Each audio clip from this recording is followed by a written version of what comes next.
प्रिय छात्र एवं छात्राओं, आज मैं वीडियो दिनांक 19/6/2023 की वीडियो बना रहा हूँ। तारीख है 19/6/2023। तो जैसा कि आपको हम बताए थे पूर्व के वीडियो में कि मैं मराठा को कई फेज में बताऊंगा। मराठा का 4-5 फेज भी जा सकता है।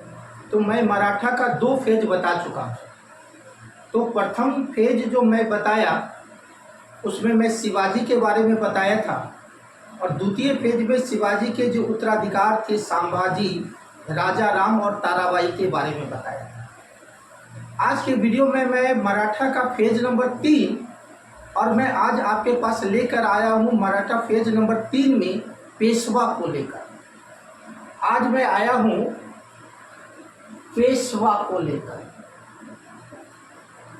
तो ध्यान दीजिए कि मराठा का जो फेज है, फेज नंबर 3 में आज हम आपको पेशवा बता रहे हैं। तो पेशवा का मतलब क्या होता है ये पहले आप समझिए। पेशवा एक फारसी शब्द से इंडिया में आया है। फारसी का मतलब ईरानी। तो ईरानी से शब्द से भारत में पेशवा शब्द की उत्पत्ति हुई। नंबर 1 बात, भारत में सबसे पहले पेशवा को लागू करने वाले कौन साम्राज्य थे? तो भारत में सबसे पहले पेशवा को लागू करने वाले 1397 में दक्षिण भारत में बहमनी साम्राज्य। और पेशवा का शाब्दिक अर्थ होता है अग्रणी नेता। अग्रणी नेता माने जितने भी नेता है करी में, उस नेता में सर्वोच्च नेता को पेशवा कहते हैं, और पेशवा को प्रधानमंत्री भी कहते हैं। अब ध्यान दीजिए, रटना भी बिल्कुल नहीं है। मैं बिल्कुल बताया कि पेशवा को भारत में लाने वाले कौन देश हैं? तो फारसी हैं। पेशवा का अर्थ क्या होता है? अग्रणी नेता। और पेशवा जो पद है वो प्रधानमंत्री पद को कहते हैं। शिवाजी के अष्टप्रधान में जो राजा के बाद सर्वोच्च नेता था वो पेशवा था, यानी प्रधानमंत्री। आपको क्लियर हो गया होगा कि अष्टप्रधान जो शिवाजी बनाए वो राजा छत्रपति के बाद अगर कोई सर्वोच्च पद है तो वो पेशवा है, यानी प्रधानमंत्री। अब ध्यान देने वाली बात है कि पेशवा को लाने वाले फारसी हैं। भारत में सबसे पहले दक्षिण भारत में यह जो प्रधानमंत्री है जिसको पेशवा कहते थे, इसको बहमनी साम्राज्य ने 1397 में स्थापित किया।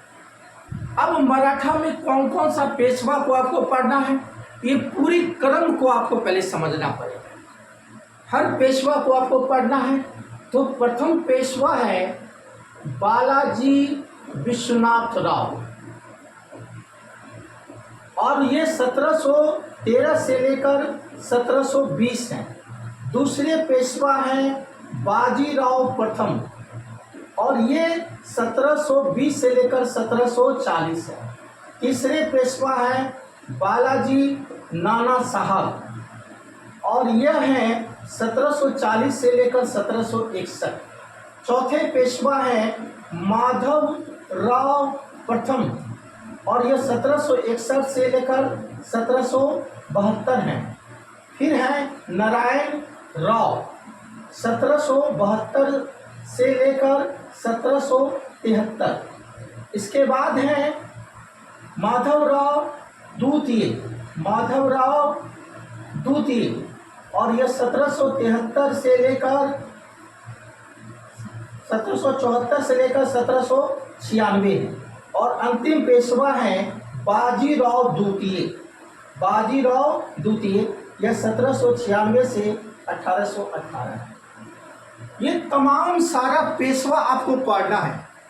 यह क्रम में पूरा समझना भी है, सीक्वेंस भी समझना है, कहानी भी समझना है, और बिल्कुल एक एक बिंदु को समझना है। तो बालाजी विश्वनाथ राव प्रथम पेशवा है 1320, बाजीराव प्रथम द्वितीय पेशवा है 1720 से 40, तृतीय पेशवा नाना साहब हैं 1740 से 61, माधवराव प्रथम है 1761 से 72, फिर नारायण राव है 1772 से 73, और यहाँ पर एक चीज छूट गया है, रघुनाथ राव, यह 1773 से लेकर 1774 है। और यह रघुनाथ राव के बाद तब माधवराव द्वितीय हैं 1774 से 1796, फिर बाजीराव द्वितीय 1796 से 1800। तो ये तमाम सारा पेशवा आपको पढ़ना है। मैं पेशवा के बारे में बता दिया। पेशवा का शाब्दिक अर्थ होता है अग्रणी नेता, और अग्रणी नेता पेशवा में प्रधानमंत्री को पेशवा कहते थे। शिवाजी ने अष्टप्रधान में पेशवा का पद सृजित किया, जिसको प्रधानमंत्री कहते थे। तो ये तमाम सारा पेशवा को आपको पढ़ना है। अब मैं मराठा में पेशवा की स्थिति को लेकर आया हूँ। अब सबसे पहला जो पेशवा है, मैंने बताया विश्वनाथ राव। ध्यान दीजिए कि विश्वनाथ राव का जन्म 1 जनवरी 1762 को रायगढ़ के श्रीवर्धन गांव में हुआ। फिर ध्यान देने वाली बात है कि यह जो विश्वनाथ राव है, इसका जन्म 1 जनवरी 1762 को रायगढ़ के श्रीवर्धन गांव में हुआ था। नंबर 1 बात। अब यह जो श्रीवर्धन गांव है, यहाँ पर कोंकण ब्राह्मण निवास करते थे। अब आपको बता दें कि विश्वनाथ राव कोंकण ब्राह्मण थे, और पूरे भारत में जितने ब्राह्मण थे उसमें सबसे बुद्धिजीवी ब्राह्मण और दूरदर्शी ब्राह्मण और एक विशेष योद्धा के रूप में स्थापित कोंकण ब्राह्मण थे। आधुनिक भारत के इतिहास में बाल गंगाधर तिलक भी युवा के अग्रणी नेता थे, और वो भी कोंकण ब्राह्मण थे और युवा की धड़कन थी। और यही कारण है कि विश्वनाथ राव भी कोंकण ब्राह्मण थे, और इनका जन्म 1 जनवरी 1762 को रायगढ़ के श्रीवर्धन गांव में हुआ था, जो कोंकण ब्राह्मण हैं।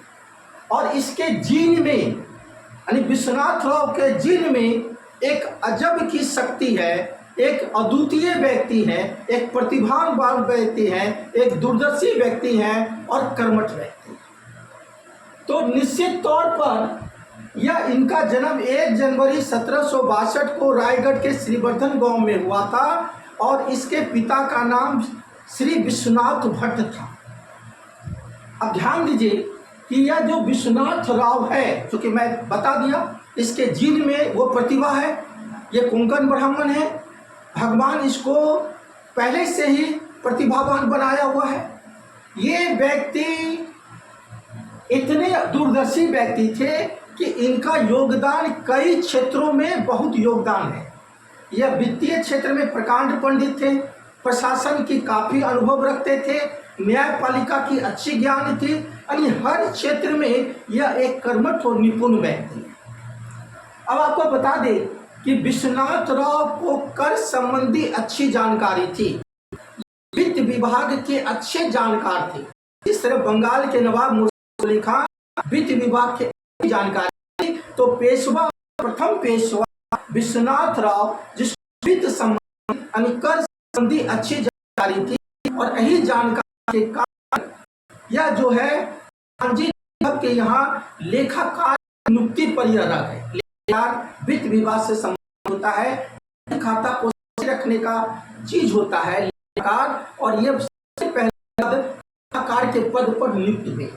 और विश्वनाथ, चूंकि इसकी वित्त संबंधी अच्छी जानकारी, तो अपनी प्रतिभा के कारण धनंजय यादव काफी पहुंच गए, और जब धनंजय यादव काफी पहुंच गए तो यह प्रतिभावान व्यक्ति लेखाकार के जीवन को किया, और ये सूबेदार, सर सूबेदार के पद पर पहुंचे। हैदराबाद के यह सर सूबेदार बन गए अपनी योग्यता के कारण। इसके बाद एक सीढ़ी यह चढ़ते हैं, क्योंकि यह अद्भुत व्यक्ति है, प्रतिभावान व्यक्ति शुरू से। अब ध्यान देने वाली बात है कि इसका सबसे बड़ा महत्वपूर्ण बाहु के जो है आपके जो मराठा के बाद जो स्थिति बनी, मराठा में स्थिति बनी, जो वंश के प्रथम है, उन्होंने क्या किया, जो कैद में साहू बंद थे, वो साहू को रिहा। अब गद्दारी युद्ध ताराबाई और साहू, तो साहू का साथ दिया, विश्वनाथ राव साहू का साथ दिया, एक विशाल सेना को संगठित किया और सेना नेतृत्व अपने पास रखा। और साहू के पक्ष से यह युद्ध लड़ा ताराबाई के, और 12 अक्टूबर 1707 को खेरा नामक युद्ध पर बुरी तरह से ताराबाई को पराजित किया और साहू को सतारा राजा बनाने में यह अहम योगदान। जब यह साहू को सतारा का राजा बनाया, छत्रपति बनाया, तो साहू की प्रतिभा से काफी प्रसन्न हो गए। प्रसन्न होने के बाद 1708 में इसको एक नया दिया और वो है सेनापति। ध्यान दीजिए, पहले पुना के सभा क्या है, लेखाकार है, फिर सब सूबेदार है, फिर सेन का पद होता है। सेन का मतलब होता है जितना सेन है व्यवस्था, उस मैनेजमेंट का काम सेन करता है। तो यह करते का प्रथम पद विश्वनाथ राव को पता 1708 और 16 नवंबर 1713 को साहू इसको प्रथम बनाया, मंत्री बनाया। तो ध्यान वाली बात है कि जब अद्भुत व्यक्ति है, यह मराठा को पूरा एक कर रहा है। जब मराठा टुकड़ा टुकड़ा में रहा था, ऐसी स्थिति में पूरे मराठा को उत्तर प्रदान करने का काम यह विश्वनाथ राव कर रहे हैं, क्योंकि यह दूरदर्शी तो साहू पक्ष में जोरदार काम किया। और वो जब मराठा टूटने का राग में था, कई में विखंडित होने के भाग में था, फिर इसको एकजुट का जो है विश्वनाथ राव।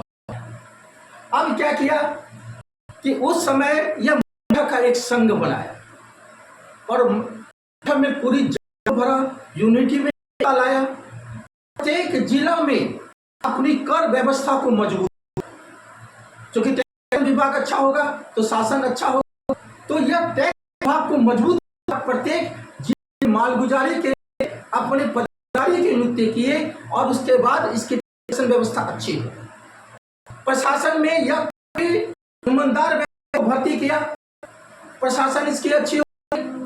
इसके बाद उस समय मुगल वंश के कगार पर था, टूटने के कगार में था।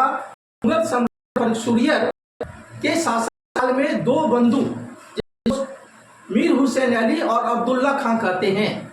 मीर हुसैन अली और अब्दुल्ला को इतिहास में बंधु के नाम से जाना जाता है।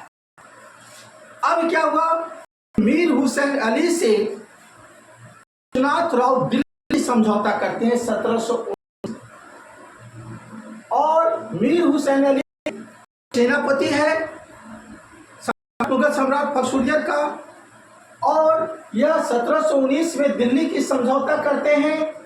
और इस समझौता जो है में बहुत महत्वपूर्ण माना किसके बीच, विश्वनाथ राव और हुसैन अली के दिल्ली की। अब ये समझौता द्वारा क्या हुआ कि खानदेश, हैदराबाद, तमाम 6 बड़े अभी तक मराठा वहां से चौथ नहीं ले पा रहे थे। वहां पर 6 मुख्य भाग पर चौथ लेने का अधिकार मराठा यानी साहू प्रदान किया। तो यह जो 6 प्रांत है, जिससे एक नए से मिलना साहू, जिसे और हो, यह दिल्ली के समझौते के द्वारा मिला। दूसरा बात यह हुआ कि यह जो मराठा है, साहू है, 15,000 मीर हुसैन को करे। यह जो है वार्षिक मुगल सम्राट को प्रदान करेगा। चौथा बंधु जो मुगल कैद में साहू की पत्नी है सुबाई, उसकी पत्नी सावित्री है, और उस भाई मदन सिंह वो जेल से रिहा कर दिए जाए। तो दिल्ली समझौता द्वारा स्वरूप दिया गया और 15,000 जो है यह खानराव के नेतृत्व में मीर हुसैन अली के पास पहुंचे, और 15,000 विशाल सेना खांडे राव के नेतृत्व में मीर हुसैन अली के पास पहुंचे। इन्होंने मुगल सम्राट फखरुद्दीन को इसे उतार दिया और एक नया मुगल नवाब जो है रफी उद दराज को गद्दी बैठाया, और रफी उद दराज ने दिल्ली की समझौते तमाम शर्तें थी वो मान फाइनली इतिहास में इस को मानने के बाद विश्वनाथ राव की कूटनीतिक सफलता हुई और ये समझौता मराठा के लिए बहुत बड़ा वरदान। तो निश्चित तौर पर दिल्ली का समझौता विश्वनाथ राव बहुत कामयाब होते हैं, सबको ज्यादा से ज्यादा दिलाते हैं और यह इतिहास में अति महत्वपूर्ण समझौता दी है। अब ध्यान दीजिए कि यह व्यक्ति की अकाल मृत्यु हुई 58 वर्ष की अवस्था में, बीमारी और 20-58 की अवस्था में यह स्वर्गवास को प्राप्त हो गए। लेकिन इनके आकार काफी पेशवाओं में सराहनीय है, ये पेशवाओं के संस्थापक है, इसलिए यह मराठा के दूसरे संस्थापक है और काफी यह योगदान वाले व्यक्ति हैं। इतिहास में इसका नाम अमर है। आज इतना ही रहने दीजिए, फिर आगे